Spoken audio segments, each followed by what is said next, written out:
चलिए दोस्तों, so very very very good morning. और स्टार्ट करेंगे अपना बहुत ही प्यारा सा सब्जेक्ट। नाम क्या दोस्तों इसका?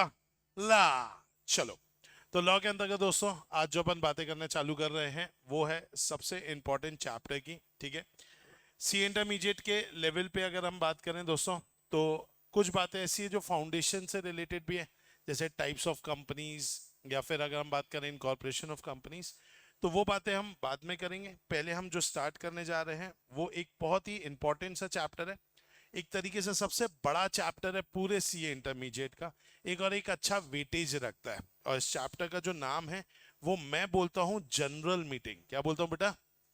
General meeting. आप अपनी अगर आईसीएआई की बुक देखेंगे तो उसमें आपको चैप्टर का नाम मिलेगा मैनेजमेंट एंड एडमिनिस्ट्रेशन। तो मैनेजमेंट एंड एडमिनिस्ट्रेशन के नाम से है, बट मेरी बुक के अंतर्गत ये जनरल मीटिंग के नाम से। ठीक है, चलिए तो अब स्टार्ट करने जा रहे हैं। सबसे पहले अगर अपन बात करें, चैप्टर का नाम है मीटिंग, तो पहले तो मैं ये जानना चाहता हूँ what do you mean bye meeting. Meeting का मतलब क्या होता है? क्या होता है भाई मीटिंग? हाँ बेटा, मिलन। वाह, बहुत सही बेटा, वेरी गुड। तो घर से आज निकले हो तो बोल के आए होगे ना, मिलने जा रहे हैं, मीटिंग करने जा रहे हैं, ऐसा नहीं बोला? Okay, very good. जहां पे क्या होता है बेटा? डिसीजन मेकिंग होती है। Very good.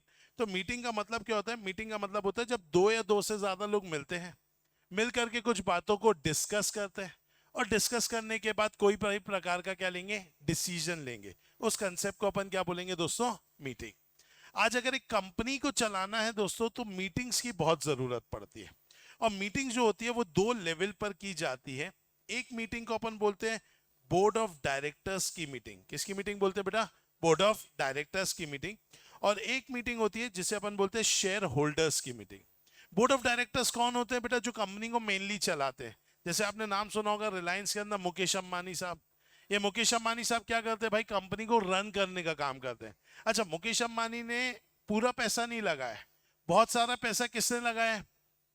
पब्लिक ने, शेयर होल्डर्स ने। जैसे मैंने, आपने, आपके पेरेंट्स ने क्या लिए होंगे? कंपनी के शेयर्स लिए होंगे। तो हम लोग कौन होते हैं बेटा? Share holder. और कंपनी को चलाने वाले कौन होते हैं बेटा? Board of directors. Board of directors भी क्या करते हैं दोस्तों? मीटिंग करते हैं। जो बोर्ड ऑफ डायरेक्टर्स मीटिंग करते हैं उसे अपन बोलते हैं बोर्ड मीटिंग। क्या बोलते हैं दोस्तों? Board meeting. तो बोर्ड ऑफ डायरेक्टर्स की भी मीटिंग होती है, और ये मीटिंग भी कंपनी लॉ में स्पेसिफाई की गई है कि कितनी होनी चाहिए, कैसे होनी चाहिए, कब कब होनी चाहिए, वहां पर क्या क्या होना चाहिए, हर चीज बताइए। किसने बताइए बेटा? कंपनीज एक्ट ने। किसने बताइए बेटा? कंपनीज एक्ट ने। तो कंपनीज एक्ट ने यह भी बता दिया कि बोर्ड ऑफ डायरेक्टर्स को कब कब मीटिंग करनी चाहिए, और वो मीटिंग कौन सी कहलाती है? Board meeting. लेकिन खुशी की बात यह है कि ये हमारे कोर्स का पार्ट नहीं है। हमारे कोर्स का पार्ट कौन सी मीटिंग है बेटा? शेयर होल्डर्स की मीटिंग। और शेयर होल्डर्स की मीटिंग को ही हम बोलते हैं जनरल मीटिंग। क्या बोलते हैं बेटा? General meeting. तो जनरल मीटिंग मतलब किसकी मीटिंग हो गई? शेयर होल्डर्स की मीटिंग हो गई। अब शेयर होल्डर्स को क्या अपन हर दिन मीटिंग के लिए बुलाएंगे क्या? नो। बोर्ड ऑफ डायरेक्टर्स की मोटा माटी हर हफ्ते मीटिंग हो सकती है, बट शेयर होल्डर्स की मीटिंग हर हफ्ते कर पाना मुश्किल है। पूरे भारत देश से, पूरे देश और दुनिया से लोगों को बुलाना और बैठ करके कोई डिसीजन लेना, और हर बार और बार बार ऐसे डिसीजन लेना, ये प्रैक्टिकली पॉसिबल नहीं है। इसीलिए जो जनरल मीटिंग होती है दोस्तों, ये जनरली साल में एक बार होती है। जनरली साल में एक बार होती है। आपकी भी स्कूल में होता हुआ करती थी ना, annual parents teacher meeting. Yes, वैसे यहां पर पे भी एक होती है एनुअल जनरल मीटिंग। कौन सी मीटिंग होती है बेटा? Annual general meeting. मतलब जनरल मीटिंग में एक मीटिंग आपको देखने के लिए मिलेगी जिसे अपन बोलते हैं एजीएम। क्या बोलते हैं? एजीएम। और एजीएम का फुल फॉर्म क्या बोलेंगे? Annual general meeting. कितनी बार होती होगी? एक बार होती होगी। अब एक बार होती है ना, तो इसका कहीं ना कहीं समय भी फिक्स्ड होता है और काम भी फिक्स्ड होता है। समय भी फिक्स्ड है कि भैया हमें एनुअल जनरल मीटिंग कब तक करनी है। तो बोला गया है एनुअल जनरल मीटिंग जो होती है वो आपकी फिक्स्ड है कि आपको करनी पड़ेगी विद इन 6 मंथ्स। कब करनी होगी? With in 6 months from financial year, from the completion of financial year. Financial year क्या होता है, कोई बता सकता है क्या? फर्स्ट ऑफ अप्रैल से लेकर के 31 मार्च तक के, हम इसे क्या बोलते हैं बताइए? Financial year. फाइनेंशियल ईयर से 6 महीने के अंदर, क्या मैं जान सकता हूं फाइनेंशियल ईयर अगर मार्च में कंप्लीट होता है तो 6 महीना कितना होता है? अप्रैल, मई, जून, जुलाई, अगस्त। मतलब कितनी तारीख हो गई? 31 सितंबर। 30 की 31, 30th। वेरी गुड दोस्तों। तो 6 महीना from the completion of financial year, मतलब कम से कम 30 सितंबर के पहले क्या हो जानी चाहिए, एजीएम हो जानी चाहिए। तो एजीएम साल में एक बार होती है सर, वो कब होती है, वो 30th ऑफ सितंबर के पहले होती है। कब होती है बोलो, 30th ऑफ सितंबर के पहले होती है। क्या ये बात समझ में आ गई, पक्का अच्छे से? अच्छा सर, एक डेट इन्होंने और दे के रखी हुई है। इन्होंने बोला है कि आपको प्रीवियस एजीएम के 15 मंथ्स के अंदर अंदर करना होना चाहिए। मतलब जो गैप होना चाहिए किससे, प्रीवियस एजीएम से। गैप फ्रॉम व्हाट दोस्तों, प्रीवियस एजीएम। वो किससे ज्यादा नहीं होना चाहिए, 15 मंथ से ज्यादा नहीं होना चाहिए। तो प्रीवियस एजीएम से 15 महीने से ज्यादा का गैप नहीं होना चाहिए। प्रीवियस एजीएम मतलब हो सकता है मेरी एजीएम जो है पिछले साल हमने एजीएम कर लिया था 28 जुलाई को। कब कर लिया था, 28 जुलाई को। तो 28 जुलाई 2025 को हमारी पिछली एजीएम हुई थी। यहां से 15 महीना गिनना होगा। कैसे गिनेंगे 15 महीना, उंगली में गिनेंगे 15 महीना नहीं, थोड़ा सा गणित लगाएंगे। 15 महीना को हम मैथमेटिकली बोल सकते हैं 12 + 3। आहा, क्या बोला बेटा, 12 + 3, वे 12 month is equal to 1 year. तो ये कितना हो गया बेटा, 28/7/2026 प्लस 3 महीना कितना हो जाएगा, 28/10/2026। मतलब अगर अपन बात करें तो दो डेट्स दी हुई है। क्या क्या डेट दी है, 6 months from the completion of the financial year, या 15 मंथ से ज्यादा का गैप नहीं होना चाहिए from the date of previous AGM. अब इन दोनों में से जो भी पहले होगा, जो भी क्या होगा, पहले होगा। तो 30 सितंबर और 28 अक्टूबर, क्या पहले, 28 अक्टूबर, 30 सितंबर। तो कब हो जानी चाहिए, 30 सितंबर तक हो जानी चाहिए। क्या ये बात समझ में आई, पक्का अच्छे से? चलो, मेरी पिछली एजीएम जो है ना वो हुई थी, ध्यान से समझना, वो हुई थी मेरी 10/5/2025। बताओ कब मेरी एजीएम हो जानी चाहिए? एक तो हो जानी चाहिए कब, 30/9/2026। एक और बताओ, 10 अगस्त 2026। इन दोनों में विच एवर इज, कौन सी अर्लियर है, 10 अगस्त। इसके पहले आपकी एजीएम हो जानी चाहिए। समझ में आया कि नहीं? मैं क्या बता रहा हूं, मैंने आपको क्या बताया कि मीटिंग होती है। मीटिंग कितने प्रकार की होती है, दो प्रकार की। एक होती है कौन सी मीटिंग, बोर्ड मीटिंग, जो किसकी मीटिंग होती है, बोर्ड ऑफ डायरेक्टर्स की। और एक मीटिंग होती है किसकी, शेयर होल्डर्स की। उसे अपन क्या बोलते हैं, जनरल मीटिंग। जनरल मीटिंग में एक मीटिंग कौन सी बताई, एजीएम, एनुअल जनरल मीटिंग। साल में कितनी बार, एक बार। और उसके लिए भी क्या दे दी गई है, डेट्स। कितनी डेट्स है, पहला 6 months from the completion of the financial year, और प्रीवियस एजीएम से गैप जो है वो not more than 15 months, which ever is earlier. क्या ये बात समझ में, पक्का? अच्छा, अब एजीएम की डेट फिक्स है, मिलना फिक्स है कि इस तारीख के पहले पहले मिलना है। अब क्या मिलना है, तो एवं ही मिलना है कि कुछ कामकाज की बातें करनी है, कामकाज की बातें करनी। और उस कामकाज की बातें भी कंपनी लॉ ने बता दी है। कंपनी लॉ ने ये बोल दिया है कि आपको 4 काम के लिए तो मिलना ही पड़ेगा। 40 काम करो हमें दिक्कत नहीं है, लेकिन 4 काम तो कम से कम क्या होने चाहिए, होने ही चाहिए। कितने काम होने चाहिए, अरे कितने काम होने चाहिए, 4। और वो 4 काम है दादा। क्या काम है बेटा, दादा। दादा के लिए आपको मिलना ही पड़ेगा। सर दादा में D stands for declaration of dividend. क्या बोला बेटा, declaration of dividend. Declaration of dividend मतलब आज एजीएम होगी तो इसी एजीएम में हम ऐलान करेंगे कि कंपनी कितने अमाउंट का डिविडेंड बांटना चाहती है। कहां पे ऐलान होता है बेटा, एजीएम में। एजीएम किसकी मीटिंग है, शेयर होल्डर्स की। तो यही हम ऐलान करेंगे कि हम आप लोग को कितना रुपया डिविडेंड देने वाले हैं। तो एक यहां पे काम होगा जिसे अपन क्या बोलेंगे, डिक्लेरेशन ऑफ डिविडेंड। दूसरा, ये डिविडेंड किसके आधार पे दिया जाता है, प्रॉफिट्स। और प्रॉफिट्स कहां पर शो होते हैं, फाइनेंशियल स्टेटमेंट। तो फाइनेंशियल स्टेटमेंट्स का ना अडॉप्शन होता है। क्या होता है बेटा, फाइनेंशियल स्टेटमेंट का अडॉप्शन। तो अडॉप्शन ऑफ फाइनेंशियल स्टेटमेंट भी कहां पर होगा दोस्तों, एजीएम में होगा। कि हाँ भाई, शेयर होल्डर बोलेंगे हाँ हमने आपकी फाइनेंशियल स्टेटमेंट देख ली है, आप लोग ने अच्छा काम किया, वेरी गुड, हमें कोई क्वेश्चन आंसर नहीं है। तो अडॉप्ट कर लेते कि हाँ जो लिखा है। देखो होता है ना, मम्मी पापा हिसाब मांगते हैं, अरे आपको दिया 500 रुपए की बेटा सब्जी लेके आना, और तुमने सब्जी लाने के बाद कुछ पैसे अंदर करने की सोचते हो, लेकिन मम्मी को पूरा हिसाब देना पड़ता है। और मम्मी को पूरा एक एक पाई पाई पता है कि धनिया कितने की चल रही है, टमाटर कितने का चल रहा है, आलू कितने का चल रहा है। तो ऑटोमेटिकली अपन उसमें से पैसा नहीं ले पाते। अरे यस और नो, सोच ही नहीं पाते, वेरी गुड। तो ऑब्वियस सी बात है, तो कहीं ना कहीं अगर देखा जाए तो वैसे ही हिसाब किसको देना पड़ेगा, शेयर होल्डर्स को। जैसे मम्मी ने पैसा दिया तो मम्मी का पैसा लगा था, वैसे ही शेयर होल्डर्स ने पैसा दिया है, तो उन लोग को भी तो देखना है कि आपने हिसाब सही लगाया है कि नहीं। तो इसके लिए ही फाइनेंशियल स्टेटमेंट दिखाई जाती है, और उसका अडॉप्शन भी कहाँ होता है बताओ, एजीएम में। कोई भी डाउट? ओके। फिर हमारी कंपनी को चलाता कौन है, डायरेक्टर। तो डायरेक्टर का अपॉइंटमेंट भी कहाँ होगा बताओ, एजीएम में होगा। अच्छा, इससे क्या समझ में आया, डायरेक्टर को अपॉइंट कौन करता होगा, शेयर होल्डर्स, क्योंकि मीटिंग किसकी है, शेयर होल्डर्स की, और यहीं पर ही अपन उसको क्या कर रहे हैं, अपॉइंट कर रहे हैं। तो भैया डायरेक्टर का अपॉइंटमेंट भी कहाँ होगा, एजीएम में। अच्छा, आप सब बड़े होके क्या बनोगे, क्या बनोगे रे, सीए। और सीए क्या करता है, ऑडिट, और अपन को कहलाएंगे अपन ऑडिटर। आपको पता है ऑडिटर का अपॉइंटमेंट भी कहाँ होता है, एजीएम में होता है। मतलब ये चार काम तो फिक्स है जो एजीएम में होंगे ही होंगे। और चार काम को अपन क्या बोलते हैं, दादा। दादा में D stand for declaration of dividend, A for adoption of financial statement, D for directors appointment, A four auditors appointment. ये चार काम क्या है, फिक्स्ड है। कहां पे, एजीएम में। और क्योंकि ये चार काम फिक्स हैं तो इन्हें हम बोलते हैं ऑर्डिनरी बिजनेस। क्या बोलते हैं बेटा, ऑर्डिनरी बिजनेस। क्या बोलते हैं बेटा, ऑर्डिनरी बिजनेस। क्या ये बात समझ में आई दोस्तों, पक्का, अच्छे से चलिए।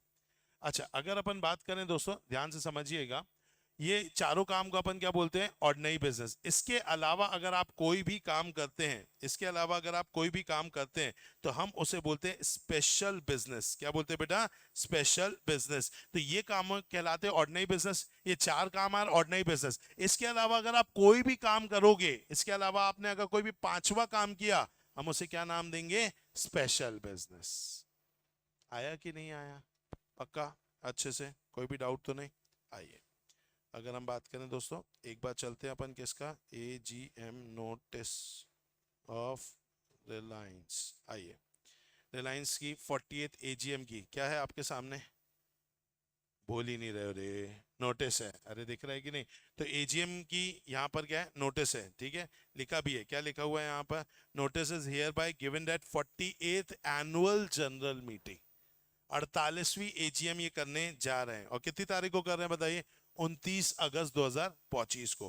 हेडिंग में क्या लिखा हुआ है, ऑर्डिनरी बिजनेस, और इधर हेडिंग में क्या दिया हुआ है, स्पेशल बिजनेस। बताया था ना, पांचवा काम क्या रहेगा, स्पेशल बिजनेस। अब आप यहाँ पे देखो, 5 6 7 8, 8 काम इन्होंने करना है। एजीएम में कितने काम करा रहे, 8, 4 तो क्या हो गए, ऑर्डिनरी, और बाकी बचे हुए क्या हो गए, स्पेशल बिजनेस। अब यहाँ पे देखो इन्होंने क्या किया है, to consider and adopt the audited financial statement. ये कौन सा पॉइंट है, adoption of what, financial statement. दूसरा पॉइंट क्या है, to declare dividend for the on the equity shares for the financial year, ठीक है। और इन्होंने डिविडेंड डिक्लेयर करने की बात की, और पता है कितना रुपए डिविडेंड दे रहे हैं बताओ, 5.5 रुपए। अरे समझ में आया कि नहीं, 5.5 रुपए क्या दिया जा रहा है बताइए, डिविडेंड दिया जा रहा है। इन्होंने यहाँ पे ऐलान किया कि भैया हम 5,500 रुपए क्या देंगे, बोलो, डिविडेंड देंगे। फिर तीसरा पॉइंट क्या बोल रहे हैं बताइए, क्या बोल रहे हैं, to appoint Shri Nikhil Meswani as a director. तो मैंने आपको बताया था ना, एजीएम होती है तो एजीएम में चार काम फिक्स है बेटा। तो वही चार काम आपने देख लिया, यहाँ पे डिक्लेरेशन ऑफ डिविडेंड हो रहा है, अडॉप्शन ऑफ फाइनेंशियल स्टेटमेंट हो रहा है, निखिल मेसवानी को क्या बना रहे हैं, डायरेक्टर, अपॉइंटमेंट भी ऑफ ऑडिटर भी हो रहा होगा। अरे आया कि नहीं आया, तो ये जो काम है ये आपने देखा, ये सब कहाँ हो रहा है बताइए, एजीएम में। तो नोटिस में पहले से ही लिख के दे दिया है कि हम ये काम करने वाले हैं, और इन कामों को अपन कौन सा बिजनेस बोलते हैं बेटा, ऑर्डिनरी बिजनेस। इसके अलावा अगर कोई पांचवा काम होगा तो उसको अपन क्या बोलेंगे, स्पेशल बिजनेस। अंदर गई क्या बात, पक्का, अच्छे से, चलो। तो वापस से मैं एक बार रिवाइज करा देता हूँ बेटा, ठीक है। कुछ ऑनलाइन में बच्चे हमारे साथ अभी जुड़े हैं, तो अभी अभी एंटर हुए हैं, जस्ट एक रिवीजन करा देता हूँ कि हमने क्या क्या पढ़ा है बेटा। हमने ये समझा कि भाई मीटिंग है, मीटिंग में दो प्रकार की मीटिंग्स हमारी कंपनी में होती है। एक होती है बोर्ड ऑफ डायरेक्टर्स की मीटिंग, जिसे अपन क्या बोलते हैं, बोर्ड मीटिंग। एक होती है शेयर होल्डर्स की मीटिंग, जिसे अपन क्या बोलते हैं, जनरल मीटिंग। जनरल मीटिंग भी मैंने आपको बताया दो प्रकार की होती है बेटा। एक होती है एजीएम, जिस पर अभी अपन ने चर्चा एक ही प्रकार में की है, जिसे अपन क्या बोलते हैं, एनुअल जनरल मीटिंग। हर साल में एक बार होने वाली मीटिंग को अपन क्या बोलते हैं, एनुअल जनरल मीटिंग। और ये एनुअल जनरल मीटिंग कब हो जानी चाहिए बेटा, within 6 months from the closing of financial year, या फिर 15 months from the date of previous AGM whichever is earlier. आया कि नहीं आया? पक्का अच्छे से चल। अच्छा, जब पहली पहली बार कंपनी ओपन करोगे तो क्या इतना डिसिप्लिन वे में सारा काम हो पाएगा क्या? नहीं, थोड़ी सी रिलैक्सेशन तो चाहिए। पहली पहली बार हो रहा है, धीरे धीरे रमने में टाइम लगता है। तो थोड़ा सा कंपनी लॉ भी इस साइड को समझता है। तो कंपनी लॉ ने एक चीज ये बोली है कि अगर एजीएम आपकी पहली बार हो रही होगी, कौन सी बार हो रही होगी? पहली बार। जैसे अपन क्या नाम देंगे? First AGM. उस फर्स्ट एजीएम को आपको करने के लिए थोड़ी सी हम राहत दे रहे हैं। 6 महीने में मत करना, 9 महीने में कर लेना। तो क्या राहत मिली है? 9 months from the closing of financial year. कौन सी एजीएम? First AGM. थोड़ी राहत है हमारी तरफ से। 6 महीने में मत करो, थोड़ा सा एक्स्ट्रा समय ले लो। तो कितना समय ले लो? 3 महीना एक्स्ट्रा। तो कितना हो जाएगा? 9 months। 9 months from the closing of the financial year. तो अब अपन को क्या समझ में आया? एजीएम भी दो प्रकार की होगी, एक होगी फर्स्ट एजीएम, एक होगी सब्सिक्वेंट। सेकंड नहीं बोलना, सब्सिक्वेंट मतलब उसके बाद है। जैसे अगर मैं बात करूं, अभी आपने रिलायंस का नोटिस देखा, उनकी 48वीं एजीएम हो रही है। 48वीं एजीएम को अपन क्या बोलेंगे? Subsequent AGM. समझ में आ गया? चलो, तो ये फर्स्ट एजीएम कितने टाइम में हो जानी चाहिए? Within 9 months। और सब्सिक्वेंट एजीएम कब हो जानी चाहिए? Within 6 months। और नेक्स्ट क्या बोल दिया गया? Within 15 months from the date of the previous AGM whichever is earlier. कोई भी डाउट? पक्का? चलो। अच्छा, वो अपन ने यहाँ पे 15 महीने पढ़े हैं, तो फर्स्ट एजीएम में भी ऐसा कुछ होगा ना, 15 महीना वाला? नहीं होगा। क्यों नहीं होगा? अरे साहब, पहली एजीएम हो रही है, इसके पहले कभी एजीएम हुई नहीं थी। तो इसमें एक ही पॉइंट है। क्या पॉइंट है? 9 months from the closing of the financial year. अब ध्यान से समझो, एजीएम में दादा काम होता है। दादा, अरे adoption of financial statement, declaration of dividend, appointment of auditor, appointment of director. अब एक चीज सोचो, मैंने कंपनी ना अभी अभी बनाई है 10 जनवरी को।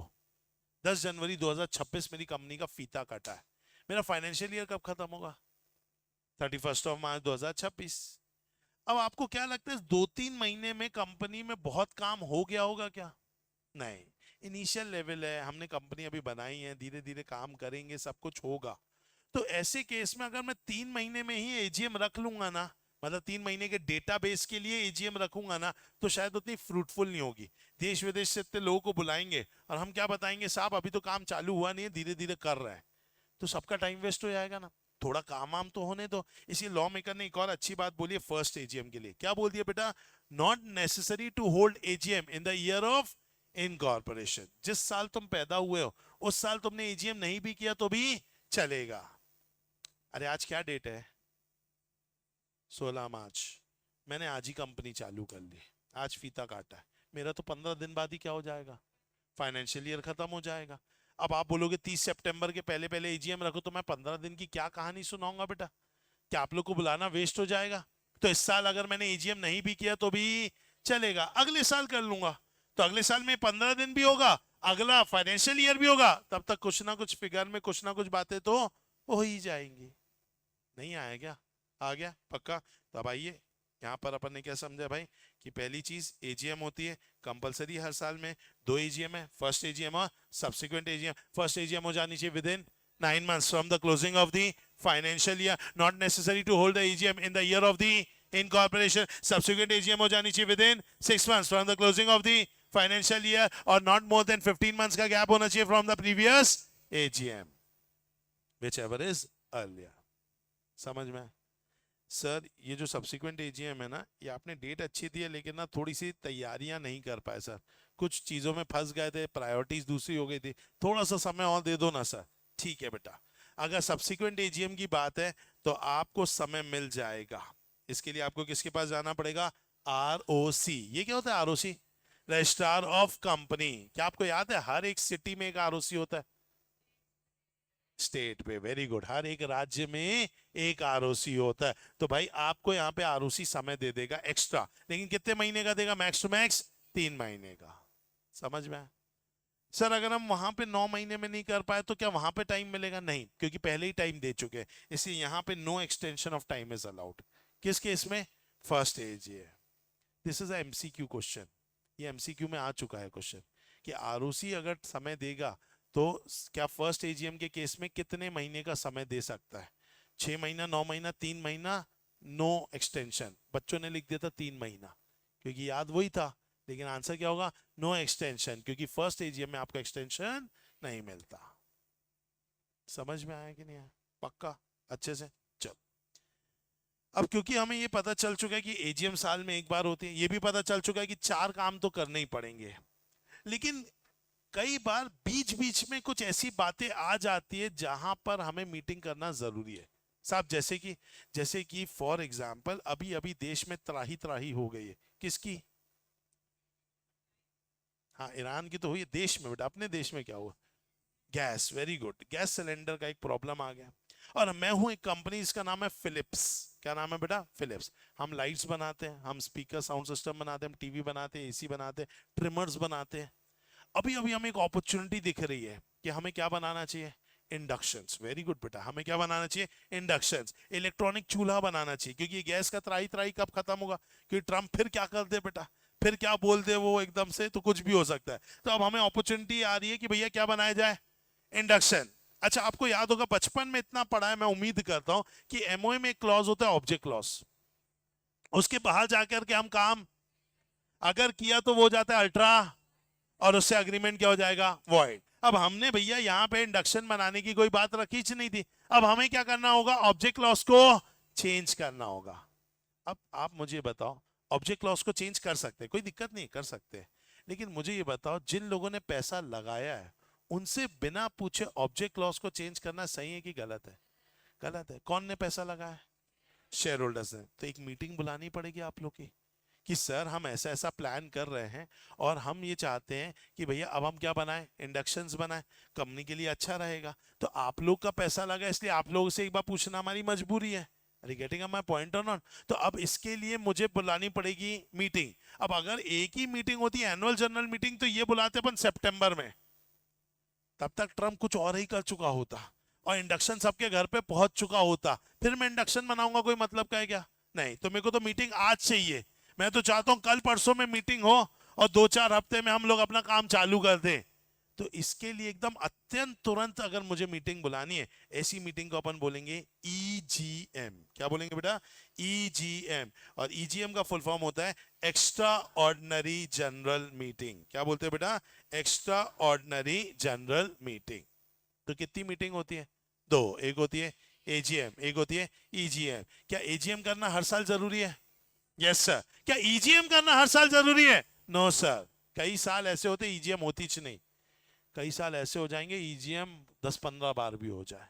गेटिंग माय पॉइंट और नॉट? तो एजीएम हो पक्का है, लेकिन ईजीएम हो पक्का नहीं है। कोई भी डाउट इसमें? फिक्स है? पक्का? अच्छे से समझ में आ रही है? फिक्स है? कोई दिक्कत तो नहीं? चलो आगे बढ़ते हैं दोस्तों। आपके सामने एक छोटा सा क्वेश्चन है, आइए अपन इस क्वेश्चन को देख लेते हैं दोस्तों। ठीक है, चलो चलो देखेंगे दोस्तों। क्या आपके सामने क्वेश्चन दिख रहा है? कुछ बोलते ही नहीं रहे। यस, चलो इसे सॉल्व करना है। कहाँ चला गया? कहाँ चला गया? कहाँ चला गया? ये रहा।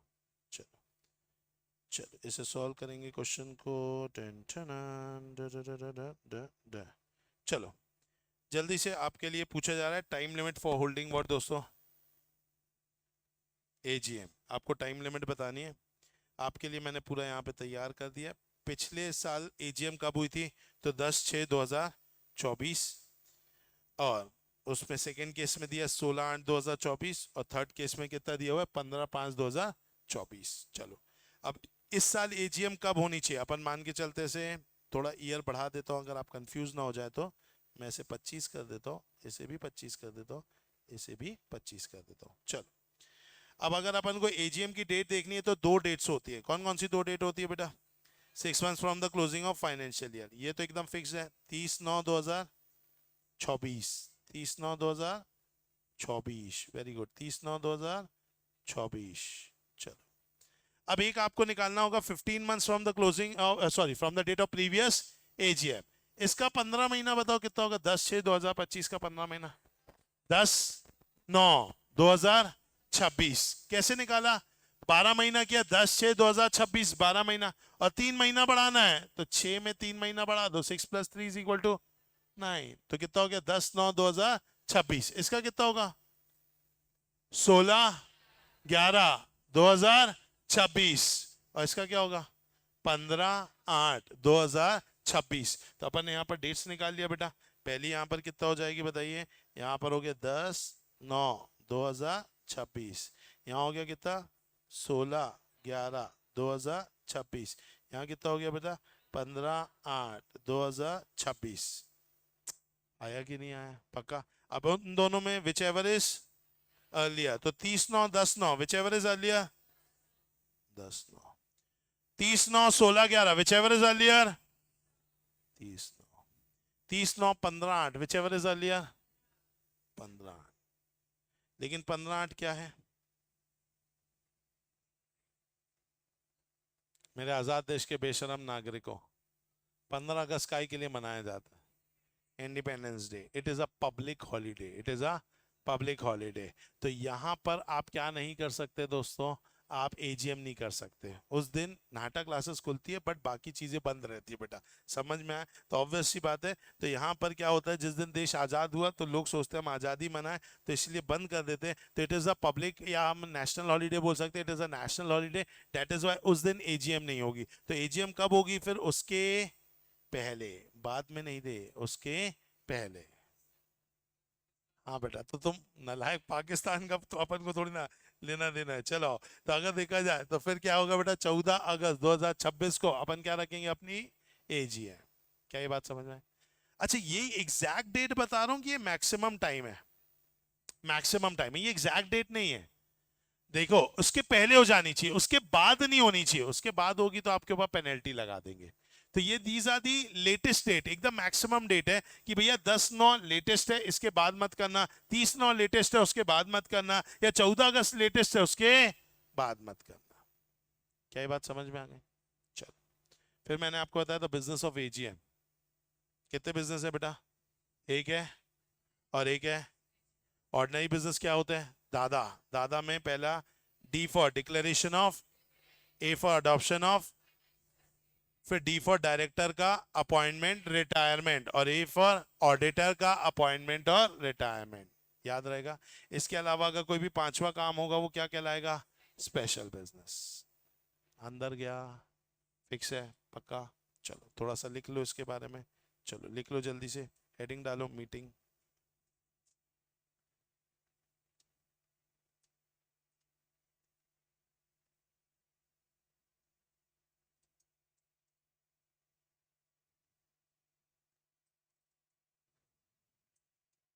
चलो जल्दी से हेडिंग डालेंगे, लिखेंगे मीटिंग।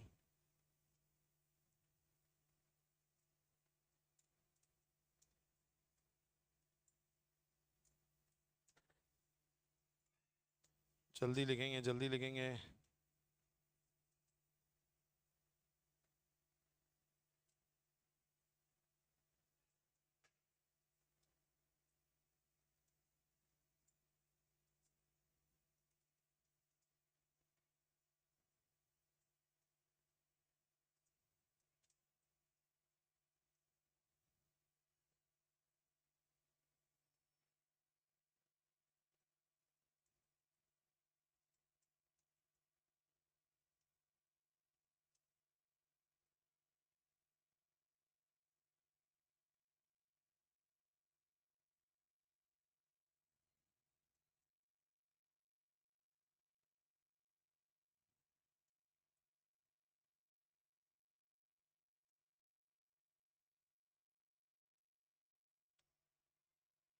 लिख लिया?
हो गया?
चलो लिख लिया।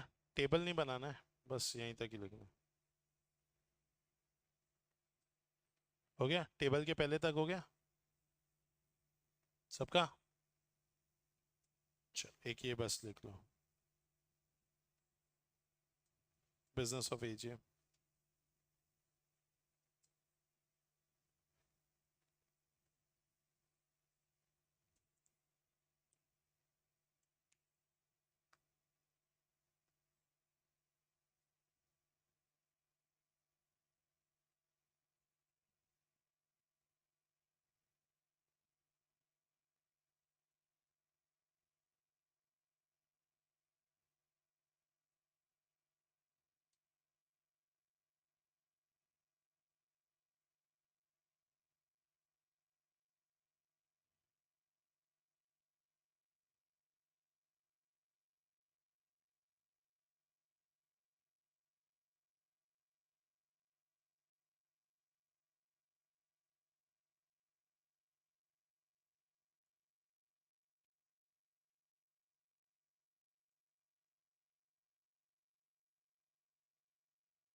चलो लिख लिया।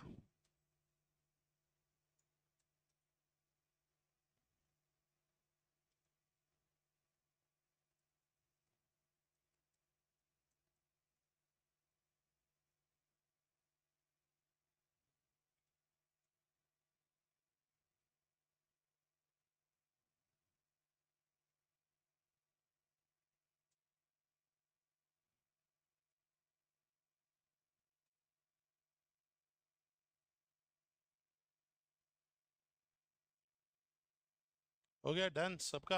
आगे बढ़े? चलो, तो अभी तक अपन ने कुछ खास नहीं, सिर्फ इतना समझा मीटिंग दो प्रकार की होती है। ये भी समझ लिया कि जो जनरल मीटिंग है वो भी दो प्रकार की होती है, कब कब होती है। और फिर खासकर अपन ने एजीएम के बारे में बातचीत की है कि जो एजीएम है उसमें कौन कौन से प्रकार के बिजनेस होते हैं। तो दो बिजनेस होते हैं, एक होता है ऑर्डिनरी और एक होता है स्पेशल। ऑर्डिनरी बिजनेस में भी अपन ने देख लिया कि भाई एक जो ऑर्डिनरी बिजनेस है वो होते हैं चार, और चार में अपन ने देख लिया क्या होता है बेटा, दादा। दादा में डी स्टैंड्स हुआ, declaration of dividend, A for adoption of financial statement, D for appointment of director और A for auditors appointment. चलो अब आगे बढ़ते हैं दोस्तों, अब आते हैं मेन बात पे। कोई भी मीटिंग अगर आप बुलाते हैं दोस्तों, ध्यान से समझना, कोई भी मीटिंग एक अच्छी मीटिंग तभी कहलाएगी जब वहां पे तीन चीजें प्रॉपर होंगी। कोई भी मीटिंग एक अच्छी मीटिंग तभी कहलाएगी जब वहां पे तीन चीजें क्या होंगी बेटा, प्रॉपर होगी। पहला, it must be properly called, दूसरा it must be properly constituted, और तीसरा it must be properly conducted. तीन स्टेप्स काम होने जरूरी है तभी वो प्रॉपर होगा बेटा। एक होगा प्रॉपरली कॉल्ड, प्रॉपरली कॉन्स्टिट्यूटेड और प्रॉपरली कंडक्टेड। आइए प्रॉपरली कॉल्ड के बारे में मैं जानना चाहता हूं दोस्तों। प्रॉपरली कॉल्ड मतलब क्या समझ में आ रहा है? अच्छे से बुलाया होना चाहिए। आइए दोस्तों, ये आपका घर है और ये एक पड़ोसी का घर है बेटा, ठीक है। अब पड़ोसी के घर पे क्या है दोस्तों? शादी। पड़ोसी के घर पे क्या है बोलो? शादी। ध्यान से समझेंगे। अब मान लीजिए भाई पड़ोसी के घर पे शादी है, और मान लीजिए इनके यहाँ पर आपको भी पता है और ये भी आपके घर पे बहुत बार आए गए हैं, कुछ कुछ सामान आपके घर से बोरो किया है कि भाई शादी में ये लगेगा, आपका चाहिए, कार चाहिए थी तो बेटा आपकी लेकर के चले गए। लेकिन इन्होंने अभी तक आपको इनवाइट नहीं किया है, चीजें आपकी लेकर के जा रहे हैं लेकिन अभी तक इन्विटेशन कार्ड आया नहीं है। मान लीजिए भाई बारात बारात पूरी लग गई है, यहाँ पर एकदम लोग जो है बेटा ढोल नगाड़े के साथ एकदम यहाँ पर क्या कर रहे हैं बोलो? डांस कर रहे हैं, और आप यहाँ अपनी छत पे खड़े हुए हैं बेटा, ठीक है। उसके बाद कूद के आप यहाँ नीचे आ गए बेटा, ठीक है, आपसे देखा नहीं जा रहा है, आप यहाँ पर बैठ करके क्या कर रहे हैं बताइए? इन डांस करने वाले लोगों को यहाँ पर देख रहे हैं। इन्हीं डांस करने वाले पे एक है बेटा दूल्हे के पापा, जो कि बेसिकली आपके पड़ोसी है। उनकी नजर आपकी नजर मिल जाती है और अंकल को याद आता है कि यार इनको तो इनवाइट करना ही भूल गए हैं। वो आपके पास आते हैं, वो बोलते हैं बेटा सॉरी सॉरी मैं इनवाइट करना भूल गया था, चलो चलो, अरे घर की शादी है, चलो ऐसे ही चलो बेटा, जैसा है वैसे ही चलो, आओ बारात में अपन डांस करेंगे और शादी में चलेंगे। अब आप मुझे बताइए बेटा, लड़कों का कोई दीन धर्म नहीं है, लड़कियां आप बताइए बेटा, क्या आप होते तो जाते कि नहीं जाते? नहीं जाते। लड़कों का कुछ नहीं, जहां बोलो वहां चले आएंगे बेटा। तो अगर अब मैं सीरियस नोट पे पूछूं, क्या आप जाएंगे कि नहीं शादी पे? नहीं जाओगे? क्यों नहीं जाओगे भाई? बुलाया नहीं? अरे बुलाया तो अंकल ने अभी। अच्छे से क्या नहीं बुलाया बेटा? अच्छे से तो बुलाया कि बेटा चलो। अच्छा कार्ड भी दे दिया, चलो। अब अंकल की जेब में कार्ड रखा था बेटा, कार्ड निकाल के आपको दे दिया कि बेटा आना है आपको अब। अच्छा पहले से नहीं बुलाया। वेरी इंपॉर्टेंट थिंग क्या है कि सर पहले से नहीं बुलाया। मतलब ये एकदम से थोड़ी ना होता है कि बारात लग गई आप बोल रहे लास्ट में कि चलो चलो आप भी चलो। कम से कम हमें 10 15 20 दिन पहले इतनी बार घर आए गए, एक भी बार मुंह से नहीं निकला कि आपको मैं इस बच्चे की शादी में जलूल जलूल जलूल आना है। तो ऐसा अंकल ने बोल करके नहीं गए, एक कार्ड भी दे करके नहीं गए, एकदम हर्ट फील हो रहा है हम इनकी शादी में जाने वाले नहीं है। इसका मतलब है एक प्रॉपर अगर आपको किसी को बुलाना है तो आपको कुछ समय पहले से ही उन्हें इनवाइट करना पड़ेगा। चलो भाई, अब नेक्स्ट केस। इनविटेशन आया है बेटा आपके यहाँ पे, और आया लगभग लगभग 15 दिन पहले। कितने दिन पहले? 15 दिन पहले। अच्छा, यहाँ पर बेटा 6-7 घर छोड़ करके रहते बेटा वर्मा जी, और ये अंकल कौन है? शर्मा जी बेटा। यस, आप कौन है? आप ही हैं बेटा। आइए, तो अगर अपन बात करें बेटा तो ऑब्वियस सी बात है, अब शर्मा जी जो कि भाई आपके घर पे एकदम बगल में ही रहते हैं, एकदम चिपके हुए रहते हैं, ठीक है। अब इनकी यहाँ पे शादी है, लेकिन इनके यहाँ का कार्ड आपके पास आया है, लेकिन कार्ड लेके कौन आया बेटा? वर्मा जी। वर्मा जी आपको कार्ड दे रहे हैं, बोल रहे हैं बाजू में जो शर्मा जी है उनके घर पे शादी है और आपको जलूल जलूल जलूल आना है। कितने दिन पहले कार्ड दे दिया है? अब मुझे बताओ बेटा, क्या आप शादी में जाएंगे कि नहीं जाएंगे? अब क्या तकलीफ है? 15 दिन पहले कार्ड दे दिया बेटा, लेकिन किसने कार्ड दिया है और शादी किसके यहाँ है? शर्मा जी क्या है। इसका मतलब है कार्ड भी उसी के यहाँ से ही आना चाहिए जिसके यहाँ पे क्या है? शादी है। इसका मतलब है प्रॉपरली कॉल्ड करने के लिए दो चीजें जरूरी है, एक तो समय पर बुलाना है और प्रॉपर अथॉरिटी ने बुलाना है। प्रॉपर किसने बुलाना है बताइए? अथॉरिटी ने बुलाना है और समय पर बुलाना है। तो एक प्रॉपरली कॉल्ड के लिए बोला गया दो चीजें इंपॉर्टेंट है। पहला, authority to call the meeting, मतलब वही व्यक्ति मीटिंग को बुलाएगा जिसके पास अथॉरिटी है, तभी वो मीटिंग एक वैलिड मीटिंग होगी। मतलब एरा गैरा कोई भी मीटिंग को बुलाएगा तो वो मीटिंग वैलिड नहीं होगी। और आपको एक प्रॉपर टाइम पे बुलाना है, मतलब जो इनविटेशंस लोगों के पास जाने चाहिए वो एक प्रॉपर टाइम पे जाने चाहिए। तो इन दो चीजों पर अब अपन चर्चा करने जा रहे हैं। पहला है authority to call the meeting, की कौन मीटिंग को बुला सकता है। तो दोस्तों मीटिंग को 3 लोग बुला सकते हैं। कितने लोग बुला सकते हैं? 3 लोग। पहला क्या लिखा है? Board of. दूसरा क्या लिखा है? मेंबर्स। तीसरा क्या लिखा है? एनसीएलटी। एनसीएलटी का फुल फॉर्म क्या है? National company law tribunal. तो भैया मीटिंग को बोर्ड ऑफ डायरेक्टर भी बुला सकते हैं, मीटिंग को मेंबर्स भी बुला सकते हैं, और मीटिंग को एनसीएलटी भी बुला सकता है। अच्छा, what do you mean by board of director? Is Mukesh Ambani है बोर्ड ऑफ डायरेक्टर? यस और नो? यस और no? No sir, he is a director. Board of director मतलब कलेक्शन ऑफ डायरेक्टर्स को अपन क्या बोलते हैं? Board of director. Mukesh Ambani director है। मुकेश अंबानी जैसे निखिल मेसवानी है, हितल मेसवानी है, वहां पे जैन साहब है, वो भट्ट साहब है, ऐसे करके बहुत सारे और भी लोग हैं। जब ये लोग कलेक्ट होते हैं तो इन्हें अपन क्या बोलते हैं? Board of directors. अब यहाँ पर किसको बोला गया मीटिंग बुलाने की अथॉरिटी? किसको दी गई? बोर्ड ऑफ डायरेक्टर्स की। मतलब अगर एक सिंगल डायरेक्टर मीटिंग को बुलाएगा, एमसीक्यू क्वेश्चन, अगर एक सिंगल डायरेक्टर मीटिंग को बुलाएगा तो क्या वो मीटिंग सही होगी? द आंसर इज नो, क्योंकि बुलाने का काम किसको दिया गया है? बोर्ड ऑफ डायरेक्टर्स को। इसे क्या लिखा हुआ है मैंने? Has got no right to call the general meeting. एक जनरल मीटिंग को एक सिंगल डायरेक्टर नहीं बुला सकता, बुलाना होगा तो सभी को बुलाना होगा। सो सभी कैसे बुलाएंगे बेटा? बोर्ड मीटिंग करेंगे, एक बोर्ड रेजोल्यूशन पास करेंगे और बोलेंगे कि हम सब भी चाहते हैं कि क्या होनी चाहिए? मीटिंग होनी चाहिए। तो वो एक बोर्ड रेजोल्यूशन पास करने से काम हो जाएगा। ऐसा नहीं कि सभी लोग एक साथ जाएंगे इनवाइट करने के लिए, ना ना। लेकिन एक मीटिंग करके सभी लोगों की अपन ले लेंगे कंसेंट कि हाँ इस दिन एजीएम करने जा रहे हैं, इस समय एजीएम बुला रहे हैं, सब लोग हाँ बोल देंगे तो चल जाएगा। लेकिन एक अकेला डायरेक्टर के मन में आया चलो एजीएम करें और मैं बुला लेता हूं, तो वो मीटिंग एक अच्छी मीटिंग नहीं कहलाएगी। मीटिंग हमेशा कौन बुला सकता है? Board of director. एक सिंगल डायरेक्टर बुलाएगा तो मीटिंग अच्छी मीटिंग नहीं होगी। क्या ये बात समझ में आई? पक्का? अच्छे से चलो। अब देखो बेटा, मीटिंग बुलाने के लिए नोटिस देना पड़ेगा। अभी आपने देखा कितना हैवी नोटिस बना था, किसका? रिलायंस का। कितना इंग्लिश लिखा था उसके अंदर बेटा।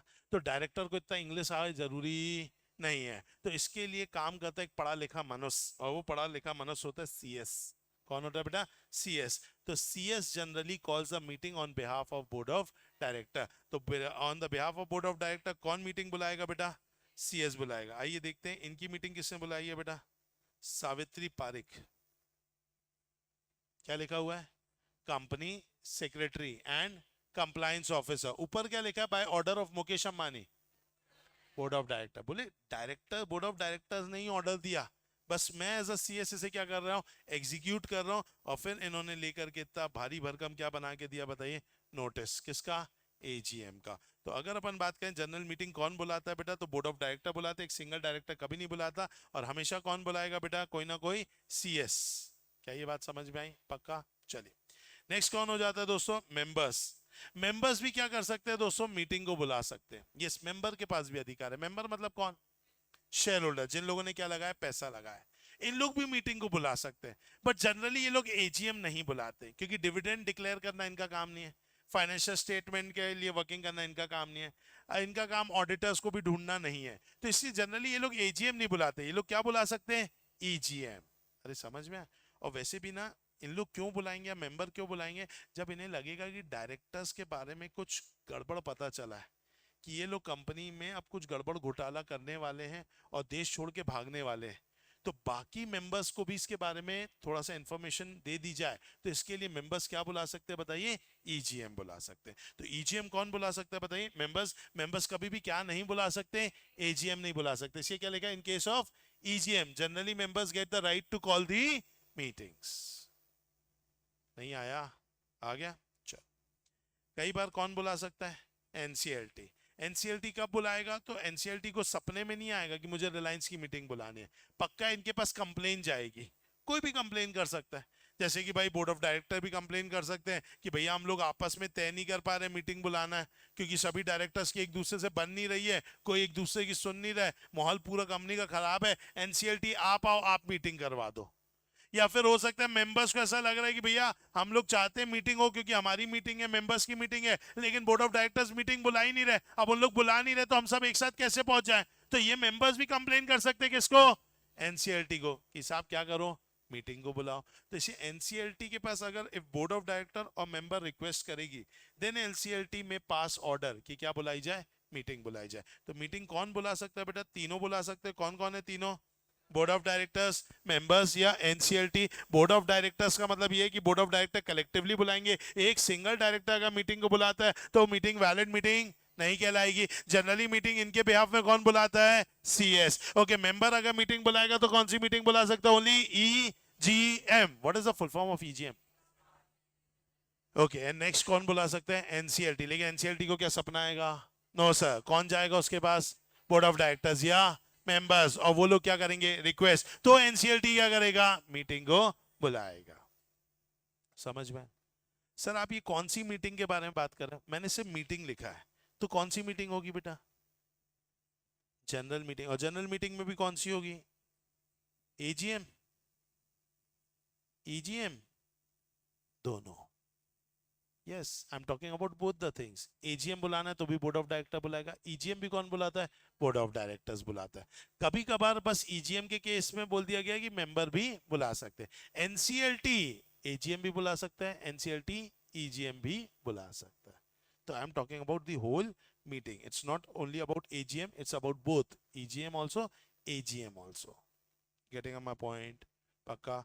अपन पढ़ क्या रहे हैं कि एक अच्छी मीटिंग को बुलाने के लिए it must B properly called. और अभी अभी अपन एक एग्जांपल से समझा, प्रॉपर्ली कॉल्ड का मतलब है कि एक सही टाइम गैप होना चाहिए और सही अथॉरिटी बुलाना चाहिए। अभी अपन ने कौन सा पॉइंट कवर कर लिया, प्रॉपर अथॉरिटी वाला। अब अपन क्या पढ़ेंगे, टाइम गैप वाला। वेरी इंपॉर्टेंट, एग्जाम में सबसे ज्यादा क्वेश्चन अब इसी के आते हैं जो मैं पढ़ाने जा रहा हूं।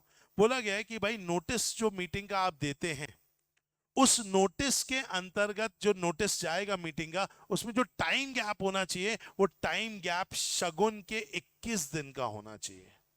कितने दिन का बेटा, 21 दिन शगुन। और 21 दिन में भी बोला गया पता है क्या, 21 दिन एकदम फुल 21 दिन होने चाहिए, फुल शुद्ध पवित्र 21 दिन। 20.5 पौन 21 भी नहीं चलेगा। कितने दिन का गैप देना पड़ेगा, 21 डेज का। और ये 21 डेज का गैप है मिनिमम। क्या बोलो, मिनिमम।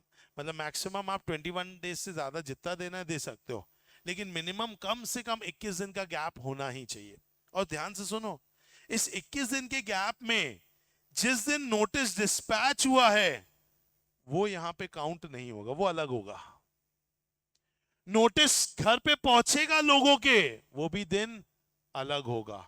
और फिर गैप कितना होगा, 21 दिन। अच्छा, जिस दिन मीटिंग होगी वो भी इसमें काउंट नहीं होगा। मतलब 21 दिन बीच के एकदम शुद्ध होने चाहिए, जिसमें डेट ऑफ मीटिंग को काउंट नहीं करेंगे, डेट ऑफ डिस्पैच को काउंट नहीं करेंगे, जितने दिन लगे आपके घर पहुंचने के लिए उसको भी काउंट नहीं करेंगे। सर लेकिन एक डाउट है, रायपुर का लेटर रायपुर में गया वो तो घंटों में पहुंच जाएगा। अब रायपुर का एक लेटर बैंगलोर में गया है, सर वो 2 दिन ले लेगा। रायपुर का लेटर अगर हम पता चला है भाई जम्मू एंड कश्मीर में गया है तो वो 3 से 4 दिन ले लेगा।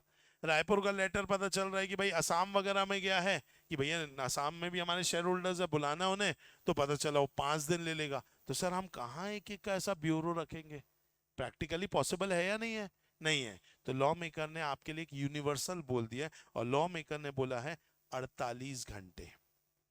लॉ मेकर ये बोलता है मुझे नहीं पता किसके घर में कितने दिन में लेटर पहुंचेगा, बट मैं ये मान के चल रहा हूं 48 घंटे के अंदर सबके घर पे पहुंच जाएगा। किसने बोल दिया, लॉ ने। तो हमें यहां पर गैप क्या क्या देना पड़ेगा, डे ऑफ डिस्पैच एक अलग, 48 घंटे वो अलग, 21 दिन वो अलग, और डेट ऑफ मीटिंग अलग। तो आपको इस तरीके से पूरा क्या करना पड़ेगा, कैलकुलेशन करना पड़ेगा। तो आइए क्या लिखा है मैंने यहाँ पे, for calculation of 21 clear days following days are not counted. तो डे ऑफ डिस्पैच आप काउंट नहीं करेंगे।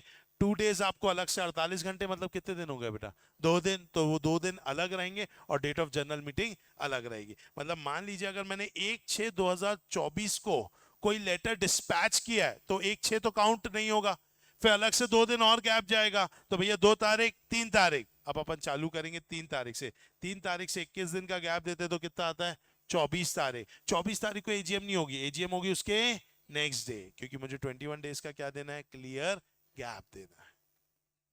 कुछ आया कि नहीं आया बेटा, पक्का?